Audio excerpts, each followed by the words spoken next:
Hey, Coach, can you hear me? Yeah, I got you. Great. We'll go ahead and get started with questions.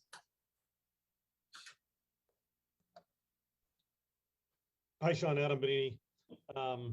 I know that obviously there are a lot of reasons and factors behind every loss, but we've heard you say repeatedly that winning the line of scrimmage is so critical to the outcome of a football game. Is it too simplistic to say that not being able to handle things in terms of your offensive line and their defensive front, is it too simplistic to say that that's the primary reason things went the way they did yesterday?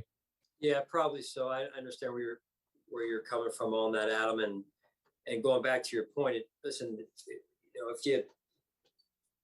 it's hard to do anything without line play, right? And everything goes through the line on both sides of the ball. So in particular on the offensive side of the ball. So, I would just say it's never just one position. As you're saying, hey, what was the issue? It's more than that. It's more than one player. We have to do a better job overall offensively of putting our players in position, and the players have to execute. You had said on the postgame yesterday, I believe the quote was, you needed to figure some things out. I know you've just watched the film. How far along are you down that path as you look toward the Jets? Yeah, I feel like we've had good conversations this morning. Those conversations will continue. I'm not done yet, to be honest with you. So I'm going to finish here and go back upstairs and go back to work in that area. Thanks, Sean. Sure.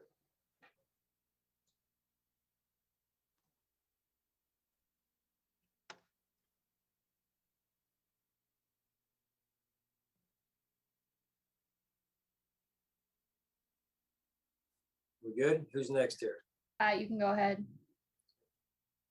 I can't. Can you hear me, Coach? I got you. Coach, this is Pat Freeman from the Beat 105.5 The Beat. Yesterday, I wanted to ask you about the health of your team coming out of that game. And also, after looking at only being able to run the ball 9 times, how important is it for a team to be able to run the ball consistently? Yeah, so the first one with the with the health of the team, we have some guys we hope to get back this week, and we've got some guys that were a little banged up in the game. So we'll just see how it goes. If you have questions specifically, happy to answer that. As far as running the football, you've got to stay the threat at least of being a 2-dimensional team, and I think that we've experienced that earlier in the season. We experienced it yesterday again, and so that's not a healthy place to be. All right, thank you, Coach. Sure. Hey, Sean, John Warrow. Along the same lines, I guess I was going to ask just how much, what is the level of concern about an unbalanced offense that seems to be too quarterback centric at this point, and how much do you think it's placing too much pressure on Josh to have to be perfect and to press? Yeah, and listen, I respectfully, I don't really want to get into too much because of strategy going forward, John, on this, or anyone else who has a similar question. Certainly understand where you're coming from, and I would say, yes, to put all of that on one player is hard. Josh is a good player. As he said after the game, we know he can do some things where he would want some plays back as well, just in terms of taking care of the football. So I would just say collectively, as a football team, and collectively in this case, as an offense, we have to do a better job fundamentally, do a better job at the point of attack, do a better job execution-wise. So there's a lot we need to improve on there. I don't know if I've ever seen Josh so down after a regular season loss. I mean, I know they all affect him, and so did the playoff losses. But what did you take out of what Josh had to say, and just the hoarse voice Josh that seemed emotionally down after yesterday? Well, number one, he cares. That shows that he cares, and I think that says a lot about who he is and how much he puts into this. He has a lot of passion for what he does and what he expects from himself. So I think that's, again, part of what makes him so good. That said, I think the other piece is acknowledging that he didn't play up to his standards, up to our standards, and the standard that he holds himself to, and that we need him to play at every week, and that's real, but that's also that awareness, that humility is the first step in terms of improving it also. And last thing, how sobering was that loss? Yeah, a loss is never easy. We have to learn from it. It's important that we handle it the right way, and there's a lot of things we could have done differently in that game, and I think you'll learn a lot from those situations if handled the right way, and that's the only piece of that we can control at this point. Thank you. Sure. Hey, Sean, a couple of Jags players mentioned that the energy level seemed down and it motivated them during the game yesterday. Going back and looking at the tape, having these conversations, what actually was wrong there in terms of why the energy level maybe wasn't there? I think you mentioned it in the post game press conference, but after 24 hours, what was going on there?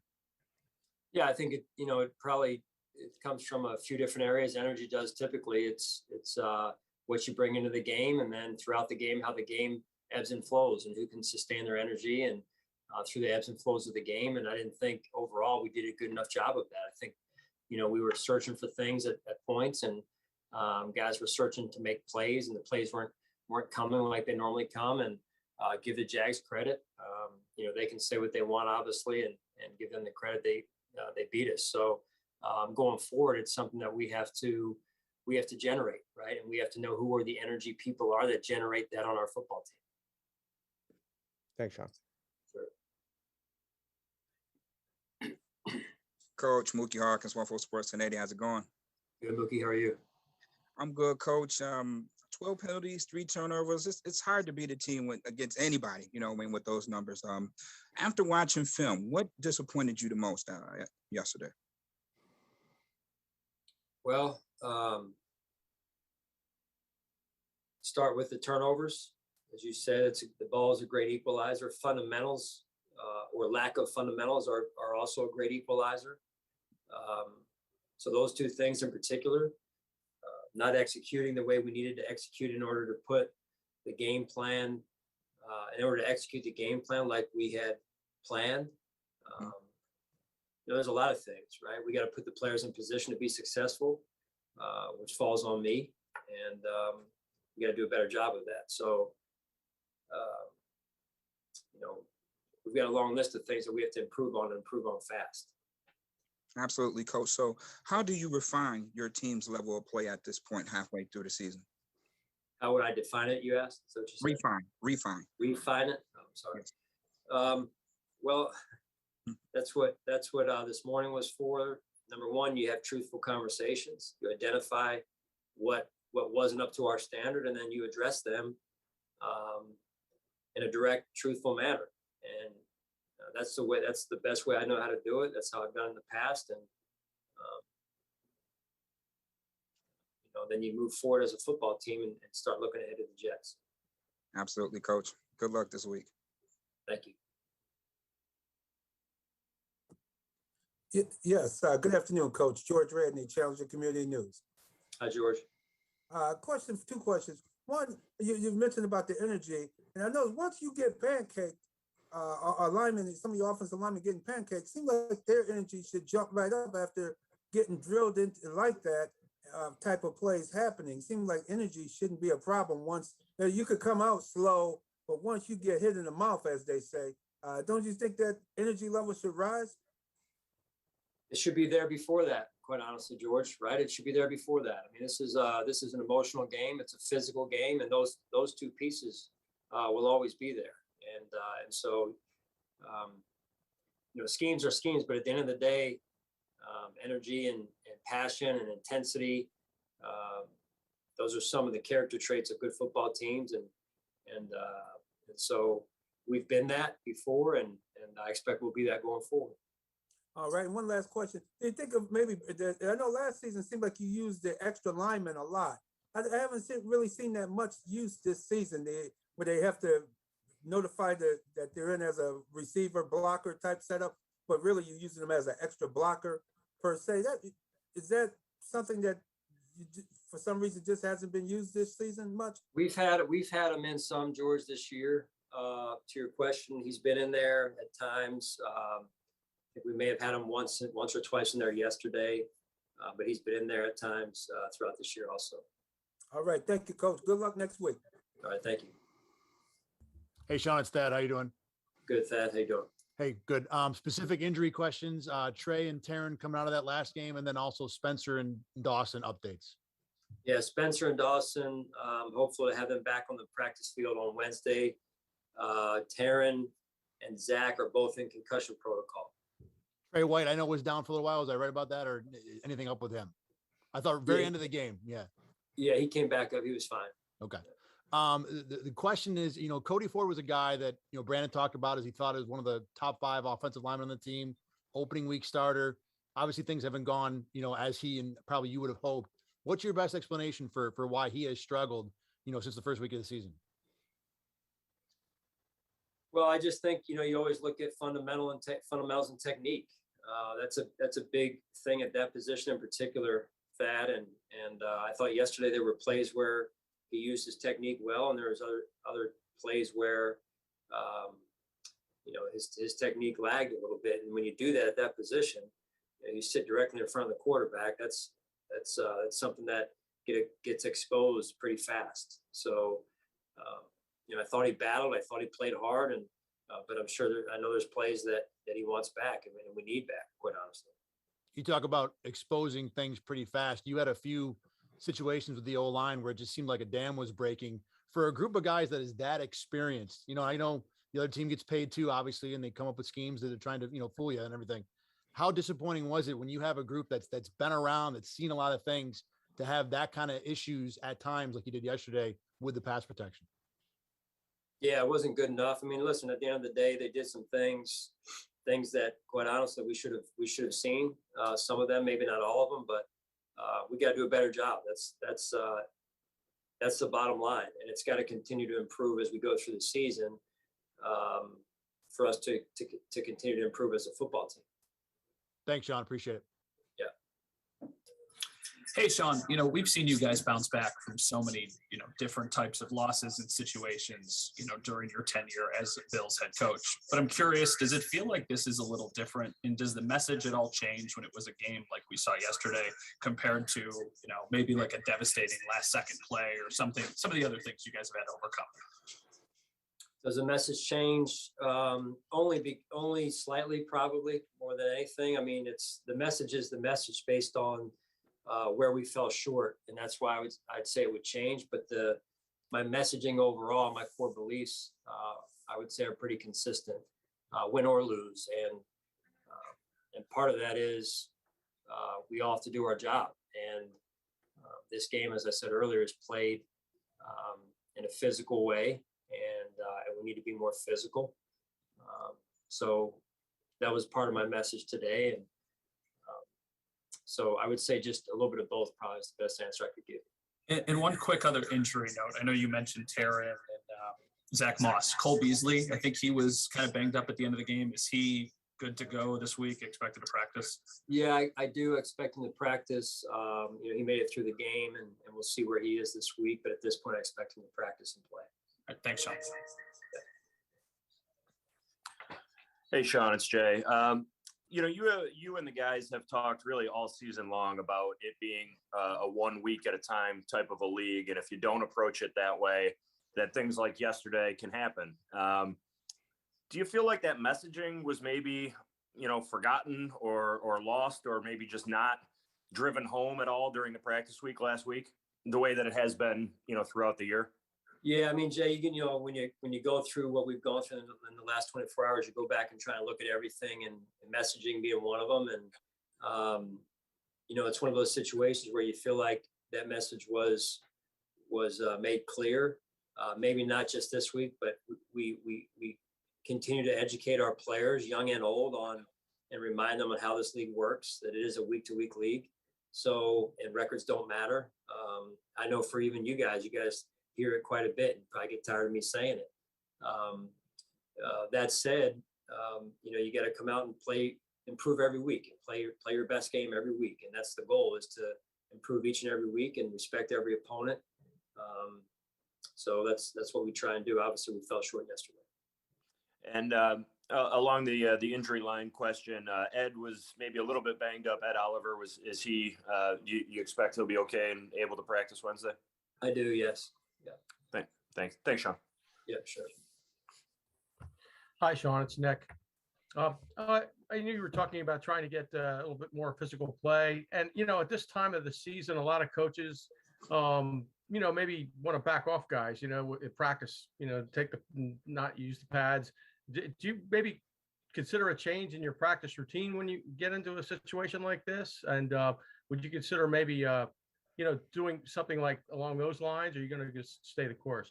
Yeah, Nick, well, I'll look at everything, even as early as this morning, started to look at some of that, talking to some people in-house about that, and just, again, trying to evaluate us, trying to make sure I meet the team where it is based on some of the injuries we do have, and then what I feel like we need best going forward. So it's always trying to find that balance to make sure we're putting ourselves in a position to play well.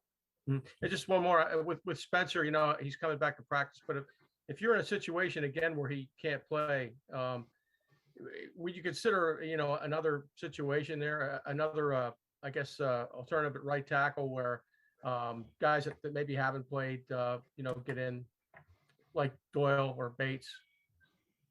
Yeah, we look at everything, Nick, and just always try and make sure we got the right people up in terms of on the active for the day of the game, and then in the starting lineup. So at the end of the day, I want guys that are going to play hard and play physical. So whatever five it is, that's what I'm looking for. Thanks. Hey, Coach, I know you said that you can learn a lot from a game like this if you handle it the right way. And I think Josh said something similar in his press conference saying, we can turn a negative into the positive. What do you want to see from your coaching staff, from the players this week in terms of on the practice field, in classrooms, whether it be watching more film, whether it be spending more time on the practice field? How can you move forward and make something like this into a positive?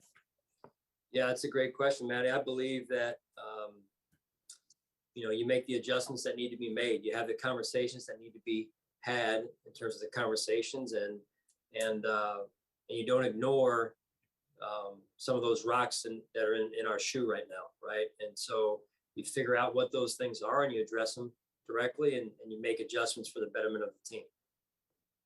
And then just one quick follow-up from that. Do you think that your team is more capable of doing that the last couple of years because you have the veteran leadership that you have with this group now?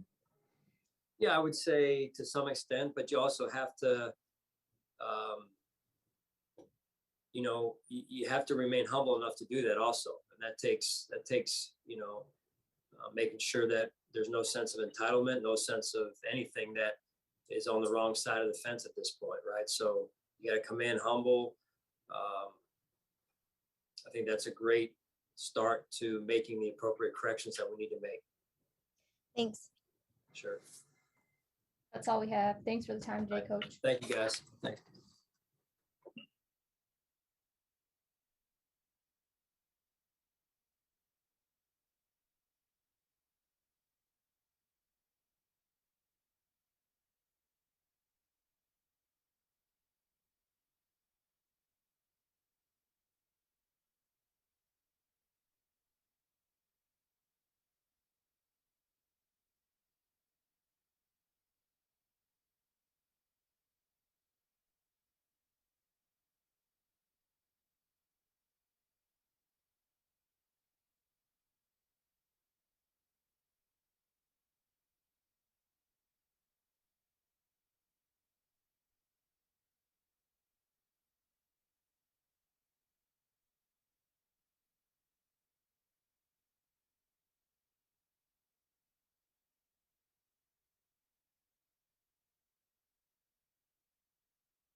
Hi, Coach. Can you hear me?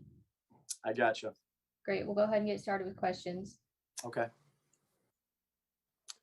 Hey, Brian, it's Jay. How are you? Hey, Jay.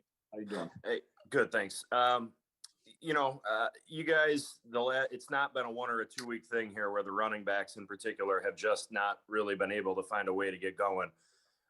Sean talks all the time about playing one dimensional. Usually he's referring to wanting to make the other team one dimensional.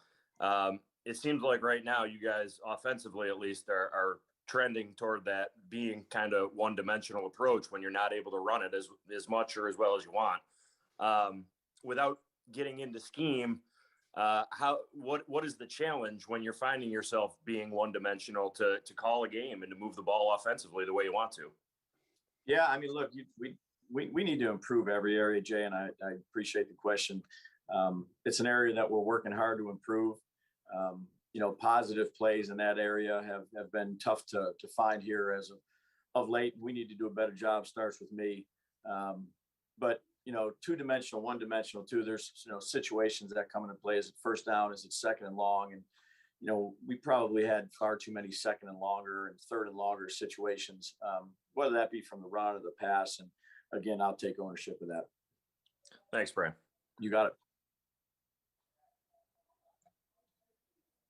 Hi, Brian. Adam Benini. Hey, Adam. Thanks for taking the time to do this. I guess as a Yeah, no follow problem. to Jay there. Sure. Does that not all trickle down from the play of the offensive line?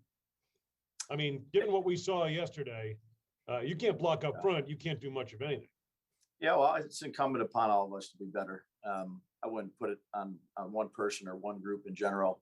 When you go out there and you score 6 points, we had 3 turnovers in the second half of our first 4 possessions. It's hard to score the ball when you don't possess it. Certainly need to be better in every area. Start with me. Thanks. You got it. Coach Dable, Mookie Hawkins, Waffle Sports Cincinnati. How you doing today? Good, Mook. How are you? I'm good. Basically, Coach, having injuries basically to your entire right side of your line, how much has that affected in terms of having consistency schematically? Yeah, look, the guys that are out there, we have a lot of confidence in. Our job is to go out there and whoever's ready and available for us, that's who we have confidence in. And, we can coach it better, play it better. It's a team thing. Again, no one wants to go out there and score 6 points. There's a lot of things that contributed to that. And at the end of the day, this is the nature of this league. You have to be at your best each and every week. You have to coach your best. You have to play your best and give credit to Jacksonville. Absolutely, Coach. And then on third downs, on third and short situations, you've been struggling as of late. On that third and 2, did you ask John what did he see there to want him to make him keep the ball in that situation? I asked him. I'll keep that between him and I. Plays happen fast. It was kind of a 3-way type run or potential pass. And, at the end of the day, we didn't get the job done. Absolutely, Coach. Good luck this week. All right. Thanks, Mook. Hey, Bri, it's Dad. How you doing? Thanks for doing this. You got it, Dad. Hope all's well. Same with you, Bri. How frustrating was it for some of the jailbreak style pressures that were allowed yesterday, especially considering, how I know it's a different group, but it's still an experienced group you had up front? Yeah, I would say that, scoring 6 points was the disappointing thing. Again, we're charged. At the end of the day, all those stats and things are fine, but we're charged with scoring points and possessing the ball. And again, it's hard when you have 3 turnovers to manufacture as many points as you like. We stalled down there in the first series in the red zone. And then there was just, it just felt like, I'm not just saying those plays, just in general, each series kind of had its own, where we got pushed back a little bit, whether it was a personal foul, a drop, a sack. We were going backwards. So we had to make up twice as much as we did. We just, we didn't get it done. And again, I'll take ownership in that. I guess, considering talking more about the offensive line, it seemed like they kind of burned you with a lot of twists and stunts inside, especially in the second half. When you put two new guys at guard, Ike and Cody, and those are guys who have played and have had success. Is it too much an assumption to assume that the communication and things that would need to be done against, games and stunts up front would be easy because those guys have done it before? And just because since they haven't been in there all year, that just inserting them back in is too easy to assume, no, they'll be fine. Yeah, I don't really assume anything. We gotta, again, each week presents its own challenges. Those guys have had plenty of practice reps and have worked hard, and they picked up some too. You're not going to pick up every one, and obviously the bad ones get magnified. But those guys are working their tails off to improve, and we all are. Thanks, Brian. Appreciate it. You got it. Thanks, Ted. Hey, Brian, how are you? Good, Matt. How are you? Good. Josh talked a little bit about it yesterday. A lot of teams are playing that too high look and trying to take away the deep part of the field.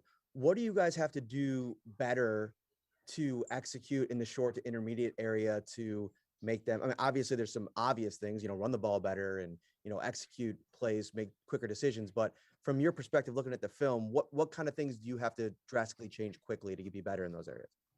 Yeah, I think Josh did a good job of hitting his checkdowns when they were dropping back. Motor, I think, whatever, he had 7 catches, and a product of that was dropping back and him kind of taking what they give us. Each week we get played differently. There's been, a few weeks here where they're playing a fair amount of too deep, but this team also, brought a lot of pressure. I wouldn't say blitz zero like Miami did in general. They did it a couple times, but it's a team thing. Everything we talk about, whether it's the short passing game, the run game, the protection game, it's all intertwined, man. It's not as simple as just it's one thing. We'll work on that. Our guys are, a resilient bunch. I've talked about this before. This is a National Football League. You better be ready to face some adversity, face it head on, and make corrections, be honest, but be positive, and get ready to come back to work on Wednesday with a clear goal in mind. I know, this is a tough league and fingers get pointed, especially in games like this, losses like this. How do you balance, when maybe you said it starts with you, right? Like taking the frustration that you probably have with yourself in a game like this, balancing this, and how do you handle that with your team while balancing your own personal maybe frustrations? Yeah, I think, again, I've talked about this plenty of times. I think consistency is a critical factor in leadership. We're judged on results, and that's a fact. But we talk a lot about process within our building, and you're always trying to refine your process. You might not always get the results you want. Most of the time in this league, you don't. But being consistent with the players in terms of how you handle them as people, how you handle them as professionals. No one wants to go out there and make mistakes. We all have work to do. We all can improve. But you have honest conversations. You have truthful conversations. I think team is a strong word, in terms of offensively. Look, we're all intertwined: offensive line, quarterback, running back, receiver, coaches, and everybody. We preach accountability and responsibility, and I think the leaders have to own it, and that's okay. You're going to have those days. You're going to have bad ones. I hope you don't, but be consistent, be truthful, and be positive, because you got another game here in a few days, and you don't hold on to a win, and you really don't hold on to a loss. You get back on your horse, work on the things you need to work on, try to do the best job you can at your responsibility, and then you go out there and perform on Sunday. There's only 16 or 17 of these now, and that's why they're so important each week. But certainly, look, we all can do a better job. Again, I'll always take accountability for that. That's my role. Thanks, Brian. Appreciate it. You got it. Hi, Brian. Thanks for taking a break on a long day here got to it, do Mark. this. Sure. Do you think on RPOs, is there a risk for the offensive line, not yours, but any teams, to have a tendency maybe not fire off, play physical when it's a run on the RPO? Yeah, it's an interesting question. There's so much in vogue, particularly obviously in the college game, and now kind of influxed here into the National Football League. You teach it similar to a run. You have to be mindful of where you're at, but again, sometimes those are going to be close calls. And when you have those options, you have a run pass option. It's not necessary. You're always turning a guy free and reading it free. In essence, it's if you got the run, you're trying to get the best of both worlds. Right. Probably a little bit different though, Mark, than necessarily a direct run or something like that. No question about it. Okay, thank you. Yep, you got it. Hey, Brian, John Worrell. Hey, John. Hope all is well. Josh being Josh, and I mean, this is a guy who's a competitor and he rises up to challenges, and especially in adverse situations. How much do you have to remind him to stay within himself in some ways to not press too much, because it seemed like he was trying to do that yesterday. Yeah, I think that can apply to any of us. He touches the ball in every play. I've talked about it. You just mentioned it. He is highly competitive. What you're doing is in between series is you're talking through the game and how the game's being played. Obviously, it was a defensive game there with not many points being scored, and taking what the defense gives you, and ultimately he's out there with the ball in his hand and he has to make those decisions. But I have all the trust in the world in him. Right, and just as a follow-up, he's trying to create plays. I guess the interceptions the interceptions seem to bit him in some ways, but I've not seen him so emotionally down after a regular season loss. And how much does this weigh on him, and how much do you have to maybe reassure him, after what happened yesterday? Yeah, at this point in time, he's moved on. He's down because he put so much time in it. You all are. So the day after a loss, regardless of how you lose, where you lose, who you lose against, again, there's 17 of these, and you put a lot of time and effort and energy and preparation and practice into it. And when you don't feel like you did your best, whether it's a win or a loss, but it stings obviously a lot more when you lose. That should get you. If you're a competitor and you care about it the way that he does. But you come in, you watch it again, win or lose, you be consistent and you move on. That's what you have to do. You can't dwell too much on a good thing, and you can't dwell too much on a bad thing. You got to focus on the thing that's in front of you, which for us is the Jets this week. Fair enough, Brian. Thank you very much. Thanks, John. Yes, good afternoon, Coach. George Radney, Challenger Hey, Community George. News. How you doing? Good, buddy. How are you? All right, pretty good. Good. A couple questions, quick questions Sure. for you. When a team is that aggressive on defense as the Jaguars were yesterday, is there any consideration to maybe coming with more screens or jet sweeps, or also the sometimes dreaded trick plays to get a team like that to slow them down a little bit? Yeah, we ran a few screens, a couple halfback screens, and a few things to the receivers, and some draws, and RPOs. There's a fair amount of things that you try to do. We try to do them, and that happens every week based on how you're getting played. All right, thanks a lot, Coach. Good luck You got this it, week. George. Thank you. Appreciate it. That's all we have. Thanks for your time today. Okay, thanks, guys.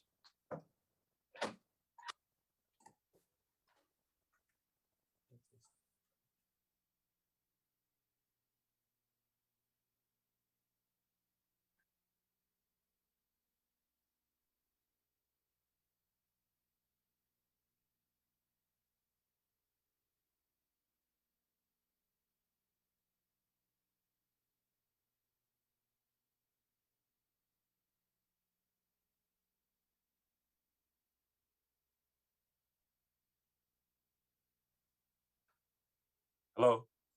Hi, Coach. Can you hear me okay? Yes, I can. Great. We'll go ahead and get started with questions, and Mookie will have the first question.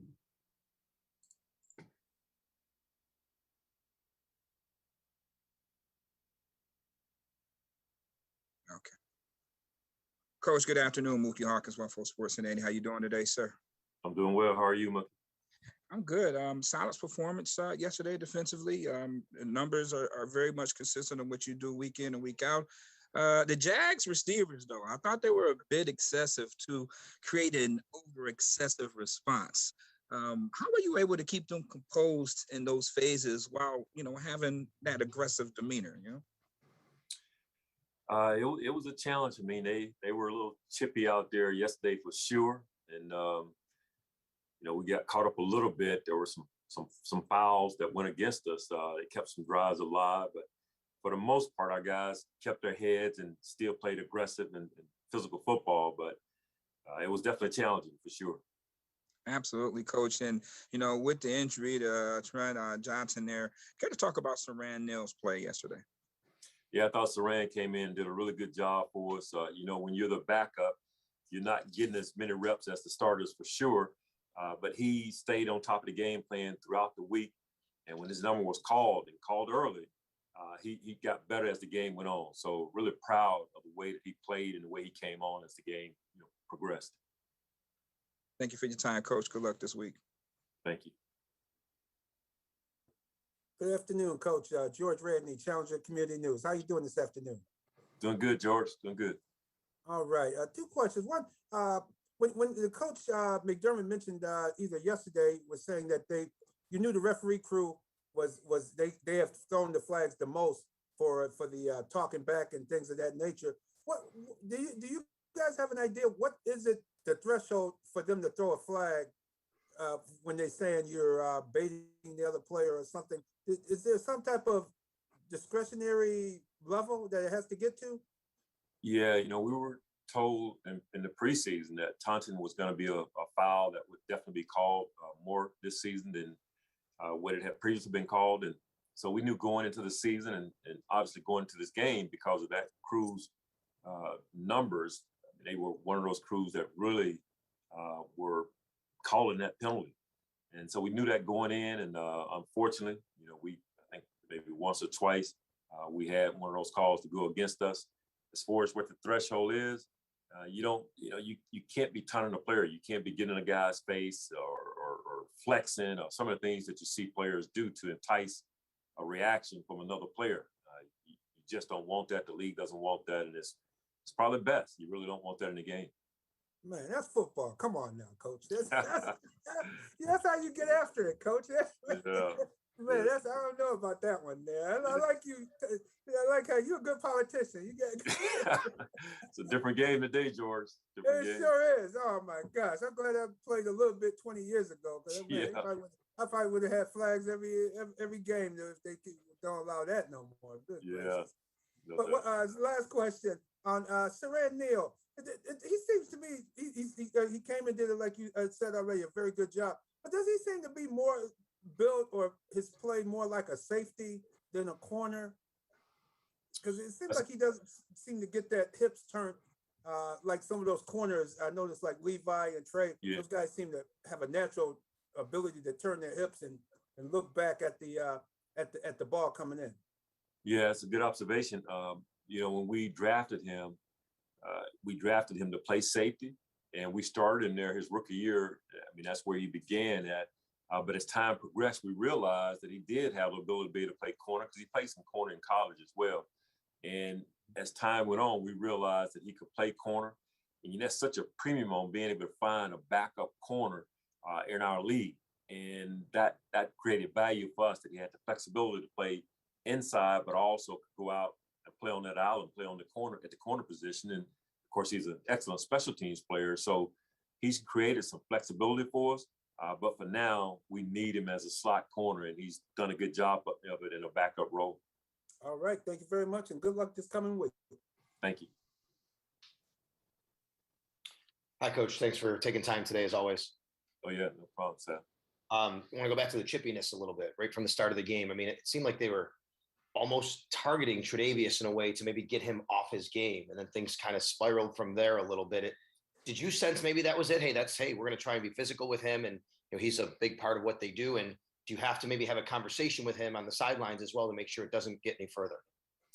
Yes, we kind of sensed the same thing that you did early on. So after that first series, we kind of brought him over to Davis, of course, and just tried to sell them all down because we could see the direction that this was going. At least that's the way we saw it. And we wanted to make sure our guys stayed calm and, came to play the game and not get caught up in the extracurricular stuff. And for the most part, we did pretty good, but there were times where, we could have done better. Now, in my own observation, going back to the Kansas City game, I thought you guys were truly the aggressors. You punished them every chance you got. In this particular game, it looked like this team came out and they were looking to try and take it to you guys a little bit. How to balance what you just said? You got to come out there for 17 games to stay at top of that aggressive. That's hard to do, but at the same time, you also don't want to do something stupid. Just the way the game flowed and maybe the difference between going after and being the aggressor or not trying to be too aggressive to create penalties. How do you have to balance that? Yeah, that's the tricky one there, to be able to find that balance where you still having your aggressive nature. And actually, we talked about that in our defensive meeting this afternoon. We can't lose that aggressiveness that has gotten us to where we are, but we got to be smart at the same time. So if there's some extra stuff going on post snap, as hard as it is, you got to be able to walk away. You just can't stand there going back and forth with another player. You have to understand what their objective is. We got to make sure we get it done, within the series, not post snap, not pre snap, and but it's something that we'll learn from. And but it's tricky for sure to find that balance, being aggressive, but not creating a foul. Thanks, Coach. Have a good week. Thank you. Hey, Leslie, usually when your defense allows only 9 points, it's going to be a win. So what's your message to the defense this week when they did allow so little points and played a really good game against the Jaguars? Yeah, man, what I told them was, they really did some good things in that ball game, what they did on third down, how they were in the red zone. A lot of good things that we did. But when you don't win, it's like an empty feeling, it's hard to celebrate the positives. But I wanted them to know they did some good things. They kept us in the ball game, gave us a chance to come away with a victory. We really would have liked to have been able to match those takeaways that they got. We felt like that's the area where we fell short. We really pride ourselves on taking the ball away.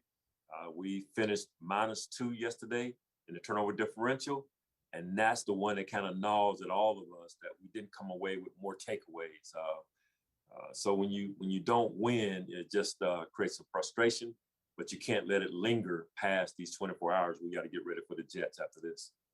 And I know you guys are closing the chapter on this past week, but looking ahead to the Jets game, how do you kind of prepare for a team where you aren't sure about the quarterback you're going to face, knowing that they've played 3 different quarterbacks over the last 3 games?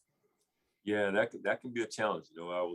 I just turned on a little bit of tape before I came down just to try to figure out who the quarterback played in the last game, the Colts game. And then I realized after talking with our scouts that there's a chance one of 3 guys might end up being a starter. I'll go like, oh boy. So, for me, it'll be a matter of going back and looking at all 3 quarterbacks that have played in the last couple of weeks. And then it's a little bit of a guessing game until the week goes on, and we'll see. Just try to get a feel. It's tough for our players as well, but you just try to get a feel for all 3 as best you can. Thanks, Leslie. You're welcome. Hey, Leslie. The chippiness has kind of been mentioned a lot, but one thing that kind of stood out to me is that the defense gave up the most first downs via penalty than anything else. When you look back at that, how frustrating is that to see, that was where they had the most opportunities? Oh, Lane, it's very frustrating. I pointed it out to our guys in our meeting this afternoon. 6 penalties for 63 yards, but all 6 were first downs. Think about that. You're talking about extending drives and keeping a team on the field. When we could have had more 3 and outs, it's just very, very frustrating. And it's something we've got to guard against. I don't know if I've seen that before. Hopefully we don't see that in the future. But to give 6 first downs on penalties, that's really tough. That's tough. But we were able to overcome it without letting it turn into a touchdown. But still, you don't want to be on the field as long as we were by extending some drives. How do you fix something like that? Because it wasn't just one type of, it was different things. How do you make sure that doesn't keep, become a trend? Well, like we've talked about here this afternoon, you want to continue to be an aggressive group, but be smart about what you're doing. And because, we played 7 previous games, I'm hoping that this is an aberration. This is not a trend. And, we'll talk about it, but we don't want to take away our guys' aggressiveness. And like I said, hopefully this is an aberration. And then this is a random question, not about yesterday's game specifically at all, if you don't mind, but I was just curious overall in your coaching career and with the Bills, do you use examples, tape, things from when you were playing, like to point to show guys? Does that come into today's defense at all, or have things changed too much? Do you ever use those as examples? I don't really go back and pull up video, or I may talk about some situations that are similar to something I've seen when I played or experienced when I played, but I don't really pull up video. Those guys will probably give me a hard time. I'll pull up some grainy video from the 80s or whatever, so don't really get into that. Okay, thank you. You're welcome.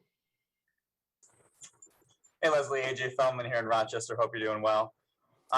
You mentioned the takeaways and, priding yourselves and that being the missing piece. When you are having a good defensive game, only giving up 9 points, how much is there that balance of maybe trying to dial something up and create that turnover versus, just doing what's been working? Because, you only give up 9 points, you really can't complain about that too much from your perspective.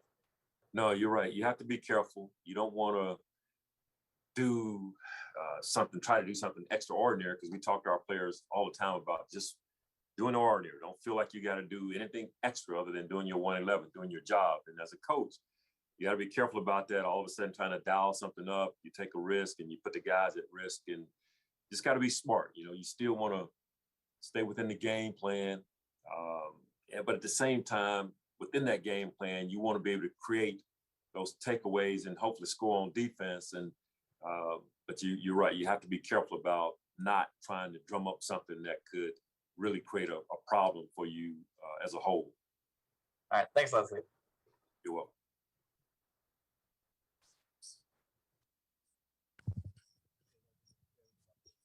I think you may be on mute. I think it may be on mute there. I think you may be on mute.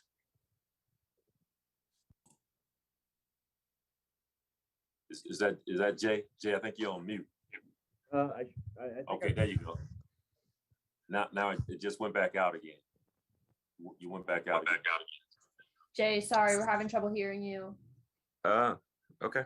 Can you hear? I'm not muted. I don't know. Now We got you now. Yeah. Okay. All right. You got me, Leslie? Yes. Okay. My question for you: you and Brian Daboll have been together 4 years now on this staff. I'm curious, is there any time, I know during the game you're worried about the defense, maybe during the week where, even if it's just informally, if there's something that the offense is struggling with in terms of like a defensive scheme or concept, will you guys talk about that at all? Will he come to you? Will you go to him? Maybe if you guys are struggling with something that opposing offenses are doing, and whether it's just, bouncing ideas off of each other, or maybe even more than that, kind of trying to break it down and sort of help each other out. Does any of that happen? Not very often, Jay. There are times where he and I talk about some strategic things, like the overall game, how we're going to play a game on defense, how they want to play it on offense. But specific to scheme, not so much. We will in training camp when we're going against each other. We'll talk about some of the things they're doing out of certain personnel groups, what he likes, what some of the offenses around the league likes from a trend standpoint. But schematically, not so much. But there are times where, we're saying things to one another, encourage one another overall, but really don't get into, hey, how are you guys trying to attack, say, 3 deep, or how are you trying to attack quarters coverage or whatever? Don't really get into that. Right. Yeah, that's kind of what I was getting at. Yeah, like I said, it was just more my curiosity than anything else. So appreciate that. Thanks, Leslie. Yeah. That's all we have for today. Thanks, Leslie. You're welcome.